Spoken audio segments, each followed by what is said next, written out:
इस बार क्या है, बोर्ड ने एग्जाम पैटर्न चेंज कर दिया है, तो इस बार बोर्ड में 30 नंबर के एक एक नंबर के क्वेश्चन आएंगे टोटल।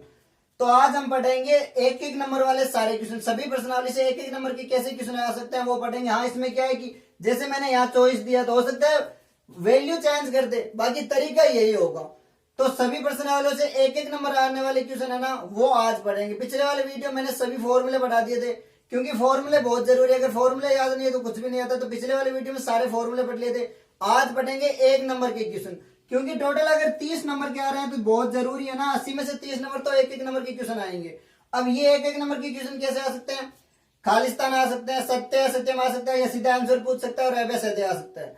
तो पहली प्रश्नावली, अब देखो सबसे पहले कि एक एक नंबर के कौन सी प्रश्नावली से कितने क्वेश्चन आएंगे। जैसे पहली प्रश्नावली से 2 क्वेश्चन आएंगे, दूसरी से 3 आएंगे, तीसरी से 3, चौथी से 3, पांचवी प्रश्नावली से 2 क्वेश्चन आएंगे, 7वीं से 3 आएंगे, 8वीं प्रश्नावली से 5 आएंगे, 11वीं से 3 आएंगे, 14वीं से 4 आएंगे, और 15वीं से 2। यानी टोटल कितने हो गए? टोटल 30 क्वेश्चन आएंगे। 30 क्वेश्चन एक एक नंबर के आएंगे, तो 30 नंबर के हो गए। और ये 4 टाइप के हो सकते हैं, या तो अभय सत्य पूछ सकता है, या खालिस्तान आ सकता है, या सत्य असत्य पूछ सकता है। ठीक है, अब देखते हैं पहली प्रश्नावली। तो पहली प्रश्नावली में 4 ही टाइप के क्वेश्चन है, यानी पहली में कितने आएंगे? 2 क्वेश्चन आएंगे। तो इन चारों में से ही कोई 2 क्वेश्चन आ सकते हैं। अब देखो पहला कौन सा है कि एचसीएफ गुणा एलसीएम बराबर क्या होता है? 2 संख्याओं का गुणनफल। अब हो सकता है ये फॉर्मूला पूछ ले, या तो मैं एक क्वेश्चन दे दिया कि 2 संख्याओं का एलसीएम दे दिया, एचसीएफ पूछ ले, या एचसीएफ देके एलसीएम पूछ ले। तो एलसीएम गुणा एचसीएफ बराबर 2 संख्याओं का गुणनफल होता है ना। तो पहली संख्या में ए मान लू, दूसरी 24 मान लू, यानी कितना आ रहा है? 12 गुणा 8, और ये गुणा वाला इधर आएगा, भाग में हो जाएगा 24, बराबर पूछ क्या रहा है? एचसीएफ। तो 12 2 बार 4 बार, यानी इसका एचसीएफ कितना होगा? एचसीएफ होगा 4। इसका आंसर क्या हो जाएगा? 4। अब हो सकता है यहाँ वैल्यू चेंज करके तुम्हें दे दे, या फिर एचसीएफ देके एलसीएम पूछ ले, वो कैसे भी हो सकता है। बाकी तरीका यही रहेगा। मेन क्या है, बेसिक पढ़ना है अपन को। तो आंसर में अगर संख्या चेंज कर रहे हैं उससे कोई फर्क नहीं पड़ रहा। तो इससे एक क्वेश्चन आ सकता है एक नंबर का। या दूसरा कैसे आ सकता है कि अभाज्य गुणनखंड विधि से एलसीएम पूछ सकता है। एलसीएम और एचसीएफ अभाज्य गुणनखंड विधि से कैसे निकालते हैं? जैसे 26 के अभाज्य गुणनखंड क्या होते हैं? 2 गुणा 13। अगर तुम सीधा लिख सकते हो तो ठीक है, नहीं तो जैसे निकालते हैं वैसे। 26 2 का भाग कितनी बार? 13 बार, 13 का भाग 1 बार। ये निकालना जरूरी नहीं, क्योंकि अगर एक नंबर में क्वेश्चन आ रहा है तो सीधा अभाज्य गुणनखंड लिखने होंगे। अब 91 का अभाज्य गुणनखंड कितने होते हैं? 13 × 7। तो एलसीएम क्या होता है? एचसीएफ तो होता है हमेशा कॉमन। तो इसमें कॉमन क्या आ रहा है? इसमें कॉमन आ रहा है 13, इसमें भी 13, यानी एचसीएफ क्या होगा? 13। और एलसीएम क्या होता है? एलसीएम जो भी एक बार जितने बार है वो सभी लेने। जैसे एचसीएफ क्या होता है? हाईएस्ट कॉमन फैक्टर, यानी इसमें अधिक से अधिक क्या कॉमन आ सकता है। और एलसीएम क्या होता है? लिस्ट कॉमन फैक्टर, यानी कम से कम चाहे एक बार भी आया वो लेना है। जैसे इसमें एलसीएम क्या होगा? 2 एक बार आया, इसमें एक बार भी नहीं आया तो 2 ले लू मैं, यानी 2 गुणा, यहाँ पे 13 गुणा, यहाँ पे देखो 13 दोनों जगह तो एक ही लेना है। अगर यहाँ पे 13 2 बार होते तो मैं दोनों ले लेता, और गुणा में 7। तो एलसीएम कितना हो जाता? 14 × 13। 13 का स्क्वायर होता है 169, यानी 182। तो ये आ सकता है। हो सकता है यहाँ वैल्यू चेंज कर दे। मैं फिर बता रहा हूं, वैल्यू चेंज कर सकता है, तरीका यही रहेगा। तो पहली प्रश्नावली से एक ही हो गया। तीसरा देखते हैं, तीसरा कैसे आ सकता है कि बिना लंबी विभाजन प्रक्रिया पूछ सकता है कि ये शांत है या अशांत। यानी तुम्हें परिमेय संख्या दी होगी और पूछेगा कि ये शांत है या अशांत। तो इसके लिए क्या करना है? इसके लिए क्यू के अभाज्य गुणनखंड, क्यू के अभाज्य गुणनखंड अगर 2 की घात m गुणा 5 की घात m, या 2 की घात m या 5 की घात m है ना, तो वो क्या होंगे? शांत। सारे क्या होंगे? शांत। अगर नीचे 2 और 5 आ रहे हैं, मतलब हर में अगर 2 और 5 आ रहा है ना, तो क्या होगा? शांत, वरना सभी अशांत होंगे।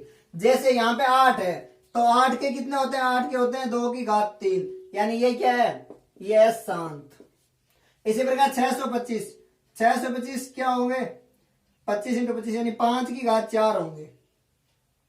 5 की घात 4, इसका मतलब ये क्या है? ये भी 7। अब मान लो अगर यहाँ पे कुछ और होता, 625 की जगह मान लो 625 गुणा में 3 आ जाता, तो ये क्या होता है? अशांत। तो शांत और अशांत क्या होते हैं? अगर हर में या तो 2 या 5 या 2 और 5, मतलब 2 की घात कुछ भी हो सकती है, 5 की घात कुछ भी हो सकती है, या दोनों की घात हो सकती है, तो ही शांत होंगे, वरना सारे अशांत होंगे। जैसे यहाँ 8 की जगह अगर मतलब 17/9 होता तो 9 के कितने होते हैं? 3 गुणा 3।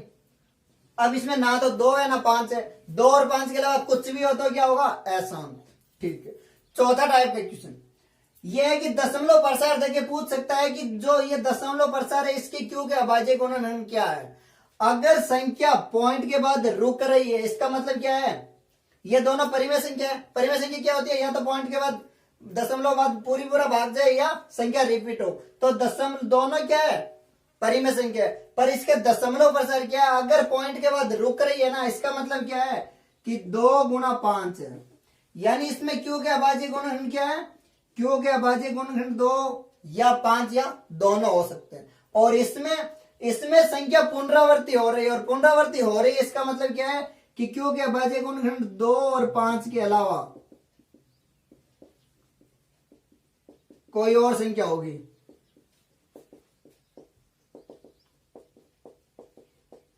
तो पहली प्रश्नावली से कितने क्वेश्चन आएंगे? 2 क्वेश्चन आएंगे। ज्यादा प्रोबेबिलिटी है कि इन चारों में से ही कोई क्वेश्चन आएगा।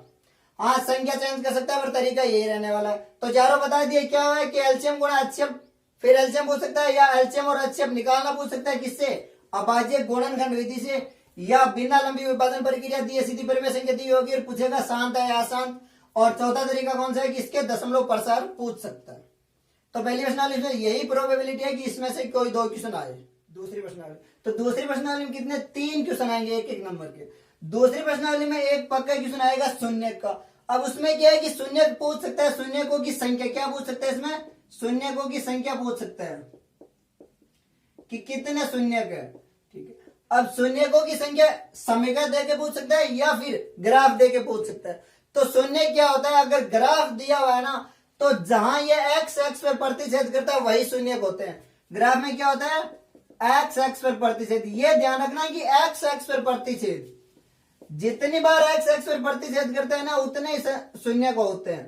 ठीक है। अब देखो पहले डायग्राम, ये इसमें क्या है? ये एक्स एक्स है और ये वाई होती है हमेशा, तो इसमें ये एक्स एक्स पे कहीं प्रतिच्छेद कर ही नहीं रहा है, तो इसमें शून्य कितने होंगे?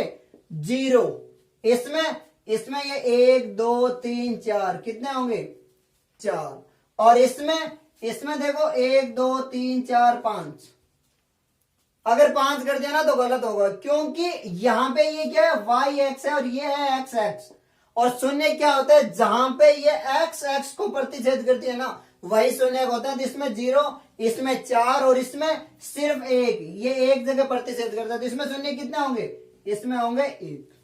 ठीक है। शून्य पक्का पूछेंगे, या तो ग्राफ देके पूछ सकता है। तो ग्राफ में क्या होता है? जहां पर ये एक्स एक्स को प्रतिच्छेद करते हैं ना वही शून्यकों की संख्या होती है। इसमें कहीं नहीं कर रहा तो 0, इसमें 4 जगह कर रहे हैं तो 4, इसमें 1 जगह कर रहा है तो 1।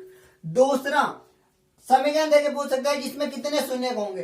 तो हमेशा ध्यान रखना कि x की जो सबसे बड़ी घात है ना, x की घात के बराबर होते हैं। कौन सी घात? सबसे बड़ी घात। x की सबसे बड़ी घात, यानी सबसे बड़ी घात है ना उतने शून्य होंगे। तो इसमें x की घात कितनी है? 4, तो इस वाले में शून्य कितने होंगे? 4। इस वाले में, इसमें देखो यहां पे है, जरूरी नहीं है कि सबसे बड़ी घात पहले ही दे, क्वेश्चन में बीच में भी दे सकता है। तो इसमें x की घात कितनी है? 5, तो इसमें कितने शून्य होंगे? 5। कुछ नहीं करना, सिर्फ समीकरण देखनी है और जो सबसे बड़ी घात है ना उतनी संख्या लिखनी है। इसमें सबसे बड़ी घात 4 है तो मैंने 4 लिख दी, इसमें सबसे बड़ी घात 5 है तो मैंने 5 लिख दी। और अगर ग्राफ दे रहा है तो जहां पे एक्स एक्स को, ये ध्यान रखना वाई एक्स से हमें कोई मतलब नहीं है, क्योंकि जहां एक्स एक्स को प्रतिच्छेद करता है वही शून्य बोलते हैं। दूसरा टाइप क्या है कि तुम्हें एक समीकरण देके शून्यकों का योग या गुणनफल पूछ सकता है। तो ध्यान रखना, अगर ये क्वेश्चन 2 नंबर में आ रहा है ना या 3 नंबर में आ रहा है, तब क्या करना है कि इसके शून्य के निकालने हैं।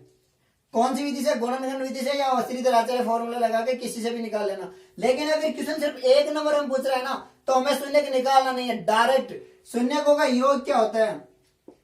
योग होता है अल्फा प्लस बीटा बराबर माइनस का बी बट्टा ए, और गुणनफल क्या होता है? सी बट्टा ए। तो इसमें बी क्या है? समीकरण होती है x square plus b x plus c. तो सीधा बी क्या है यहाँ पे? 7, तो -7 बट्टा ए कितना है? 1, यानी शून्यकों का योग कितना हुआ? -7, ध्यान रखना यहाँ माइनस का चिन्ह पहले से ही है। और गुणनफल क्या होता है, सी बट्टा ए, सी कितना है 10, ए कितना है 1, तो गुणनफल हो गया अल्फा बीटा बराबर 10। इसमें अब देखो इसमें रूट वाली वैल्यू है, रूट देखते स्टूडेंट सोचते हैं कि रूट वाली हमसे निकलेगा नहीं, अरे तुम्हें सिर्फ योग और निकालना है ना, तो रूट से क्या करना है, सीधा लिखो योग अल्फा प्लस बीटा बराबर माइनस रूट में 31 बट्टा ए, एक है तो लिखने की जरूरत नहीं, कितना होगा माइनस का रूट में 31 और गुणनफल क्या होगा 15। ठीक है, इस क्वेश्चन के लिए देखते हैं, इसमें क्या है अल्फा प्लस बीटा यानी योग, तो मैं योग पूछ रहा है ना, तो योग क्या होगा माइनस, और माइनस ये पहले से, ये ध्यान रखना क्योंकि ये माइनस एक तो इस सूत्र में और एक ये माइनस इसके आगे है, मैंने यहाँ पे देखो बी के आगे प्लस लगा है, तो ये गलती मत करना, यहाँ माइनस पहले से बट्टा में एक कितना होगा 8 और गुणनफल क्या होगा सी, सी क्या यहाँ है ही नहीं और नहीं है इसका मतलब 0, तो 0 बटा एक कितना होगा 0। ये पक्का क्वेश्चन आएगा एक शून्यकों का योग या गुणनफल, चाहे 1 नंबर में है या 2 नंबर में, अगर 1 नंबर में आ रहा है तो सीधा योग और गुणनफल ऐसे लिखना है, निकालना नहीं है कि इसके गुणनखंड करो फिर इसको निकालो या रूट वाले को गुणनखंड करने की कोशिश कर रहे हो, टाइम वेस्ट नहीं करना, अपन को एग्जाम देना है, तो सीधा लिखना है शून्यकों का योग माइनस बी बट्टा ए और गुणनफल सी बट्टा ए। तो दूसरे प्रश्नावली में 3 क्वेश्चन आएंगे एक एक नंबर के, क्या पूछ सकता है, ये पूछ सकता है और शून्यकों की संख्या ग्राफ देके पूछ सकता है या फिर समीकरण देके पूछ सकता है या शून्यकों का योग और गुणनफल। इसके अलावा दूसरी प्रश्नावली या चौथी प्रश्नावली उसमें पूछ सकता है कि द्विघात समीकरण है या नहीं, द्विघात समीकरण तो वो चौथी प्रश्नावली में पढ़ लेंगे। समीकरण देके पूछ लेगा कि द्विघात समीकरण है या नहीं, तो द्विघात समीकरण क्या होती है कि x की घात 2 होनी चाहिए, यानी x की सबसे बड़ी घात कितनी होनी चाहिए, अगर x की सबसे बड़ी घात 2 है ना तो क्या होगी द्विघात समीकरण, यानी मैं बोल सकता हूं x square plus 3x plus 8 क्या है द्विघात समीकरण है, एक्स स्क्वायर भी क्या है द्विघात है, एक्स स्क्वायर प्लस 8x ये भी है, या एक्स स्क्वायर प्लस 3, यानी घात कितनी होनी चाहिए, x की सबसे बड़ी घात 2 ही होनी चाहिए। अब मान लो अगर तुम्हें सीधा बोल रहे हैं 3x प्लस 8 तो ये द्विघात समीकरण नहीं है, ना ही यही ये भी द्विघात समीकरण नहीं है, क्योंकि यहाँ पे x की घात कितनी आ रही है 3 आ रही है, तो x की घात 2 होनी चाहिए, एक हो सकती है पर 2 जरूरी है, अगर x की घात 2 ये ना सबसे बड़ी और साथ में एक है तो द्विघात है, और अगर सबसे बड़ी घात 3 है चाहे यहाँ 2 हो ये नहीं होगी, तो ये क्वेश्चन भी पूछ सकता है, अब चाहे ये चौथे में से आए या दूसरी में से आ सकता है। अब तीसरी प्रश्नावली, तो तीसरी प्रश्नावली में भी 3 क्वेश्चन आएंगे एक एक नंबर के, इसमें क्या आ सकता है, इसमें तुम्हें ना जैसे लाइन देके समीकरण पूछ सकता है या समीकरण देके रेखा के प्रकार हल संगत है या संगत ये पूछ सकता है, या फिर सत्य है सत्य या हाँ नहीं में आ सकता है कि ये रेखा संगत होती है या नहीं। तो ठीक है, सबसे पहले देखते हैं पहला क्वेश्चन, ऐसे क्वेश्चन आ सकते हैं कि 3 बल्ले हुए 5 गेंद का मूल्य 1500 है, 5 बल्ले हुए 3 गेंद का मूल्य 2000 रुपए, तो समीकरण बनाओ, मतलब सिर्फ समीकरण बनाना दे सकता है एक नंबर में, हल नहीं पूछेगा। तो मैं इसमें क्या मानूंगा कि बल्ले को x मान लू, भाई बल्ले का मूल्य x मान लेते हैं, गेंद का y मान लेंगे, तो पहले क्या है 3 बल्ले, अगर एक बल्ले का मूल्य x है तो 3 का क्या होगा 3x प्लस एक गेंद का मूल्य अगर y रुपए है तो 5 गेंद का क्या होगा 5y, और दोनों को मिला के कितने 1500, क्योंकि मैं एक बल्ले का मूल्य x रुपए मान रहा हूं और एक गेंद का मूल्य y रुपए मान रहा हूं। अब मान लो एक पेन का अगर 10 रुपए लग रहा है तो 3 के कितने होंगे 3 गुणा 10 ना, तो मैं यहाँ पे गुणा ही तो कर रहा हूं, और यहाँ 5 बल्ले है, अगर एक बल्ले का मूल्य x है तो 5 का क्या होगा 5x प्लस 3 का क्या होगा 3y बराबर 2000, तो ये एक नंबर में आ सकता है समीकरण बनाना। दूसरा प्रकार, दूसरे क्या है कि समीकरण देंगे तुम्हें और पूछ सकता है कि ये रेखा प्रकार, प्रकार का मतलब क्या है कि कौन सी है, समांतर है या संपाती है या फिर प्रतिच्छेदी, हल पूछ सकता है कितने हल है, एक हल है, अद्वितीय हल है, अनेक हल है, और संगत है या असंगत। ठीक है, तो इसमें क्या होता है कि समीकरण हमेशा ये होती है a1x plus b1y plus c1 बराबर 0, और दूसरी वाली a2x plus b2y plus c2 बराबर 0। जहां पे ये क्या है मैं पहले वाले को a1 दे रहा हूं दूसरे वाले को a2, यानी यहाँ a b c होता है, तो इसमें क्या करना है कि तीनों के अनुपात निकालने। सबसे पहले अगर a1 बट्टा a2 बराबर है b1 बट्टा b2 बराबर है c1 बट्टा c2, तो कौन सी होती है? संपाती रेखा। यानी रेखा कौन सी होगी? संपाती। और अगर रेखा तो ये तो क्या हो गया? प्रकार। अब संपाती रेखा में हल कितने होते हैं? इसमें इनफाइनाइट यानी अपरिमित रूप से अनेक हल होते हैं। कितने हल होते हैं? अनेक हल। ठीक है। और इसके हल क्या होते हैं? हल होते हैं इसके संगत हल। यानी ये और ये एक जैसे इक्वेशन है। अगर ये पूछ ले सत्य और असत्य की समांतर रेखा के हल यानी संपाती रेखा के हल संगत होते हैं, तो क्या लिखूंगा? हाँ, संपाती रेखा के हल संगत होते हैं। ठीक है। अब देखो, अब इसमें क्या है? यहाँ पे अगर ये मान लो आ जाए A1/A2 बराबर नहीं है B1/B2, अगर बराबर नहीं है तो कौन सी होगी? प्रतिच्छेदी रेखा। प्रतिच्छेदी रेखा में कितने हल होंगे? सिर्फ एक हल। कितने हल होंगे? सिर्फ एक हल, या उसको क्या बोलते हैं? अद्वितीय हल। एक हल बोलो या अद्वितीय हल। और ये क्या होती है? ये भी संगत होती है।